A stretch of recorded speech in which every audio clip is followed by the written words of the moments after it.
Translator ಒಬ್ಬರು ಇರ್ತಾರೆ. ಆದರೆ ನಾನು ಪ್ರಥಮ ಬಾರಿಗೆ ನಾನು ಓದ್ತಕೊಂಡದೇ ಕನ್ನಡದಲ್ಲಿ, ಪ್ರಮಾಣ ವಚನ ಸ್ವೀಕಾರ ಮಾಡಿದ್ದೆ ಕನ್ನಡದಲ್ಲಿ. ಆದರೆ ಇನ್ನೊಂದ್ಸಲ ಭಾಷಣವನ್ನು ಕನ್ನಡದಲ್ಲಿ ಮಾಡ್ತೇನೆ ಅಂತ ಟ್ರಾನ್ಸ್ಲೇಟರ್ ಅಂತ ಹೇಳಿದೆ. ಅವ್ರು ಹೇಳಿದರು, ಸರ್ ಇಲ್ಲಿ ಕನ್ನಡ ಮಾತಾಡಿದರೆ ಟ್ರಾನ್ಸ್ಲೇಟ್ ಮಾಡಿದ್ರು ಕೇಳುವವರು ಇರುವುದಿಲ್ಲ, ಒಂದು ಇಂಗ್ಲೀಷ್ನಲ್ಲಿ ಮಾತಾಡಿ ಇಲ್ಲಿ ಹಿಂದಿನಲ್ಲಿ ಮಾತಾಡಿ ಸ್ವಲ್ಪ ಕೇಳ್ತಾರೆ ಅಂತ ಹೇಳಿದರು. That's one part. ಆದರೆ ಕನ್ನಡದಲ್ಲಿ ಮಾತಾಡಬಾರ್ದು ಅಂತ ಏನಿಲ್ಲ.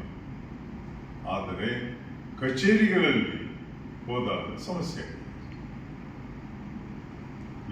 ಲೋಕಸಭೆಯಲ್ಲಿ ಆಫೀಸರ್ಸಿಗೆ ಹೋಗಿ ನಾವು ಪರ್ಸನಲ್ ಹೋಗಿ ಮಾತಾಡುವಾಗ, ಯಾಕಂದ್ರೆ ಬೇರೆಯವ್ರನ್ನ ಕಳಿಸಿದ್ರೆ ಪಾಸ್ ಇಲ್ಲದೆ ಎಲ್ಲಿಯೂ ಒಳಗೆ ಬಿಡುವುದಿಲ್ಲ. ಸ್ವತಃ ಮೆಂಬರ್ ಆಫ್ ಪಾರ್ಲಿಮೆಂಟ್ ಹೋದ್ರೆ ಪಾಸ್ ಇರ್ತದೆ, ಒಳಗೆ ಹೋಗ್ಲಿಕ್ಕೆ ಇದೇ ಕಷ್ಟ.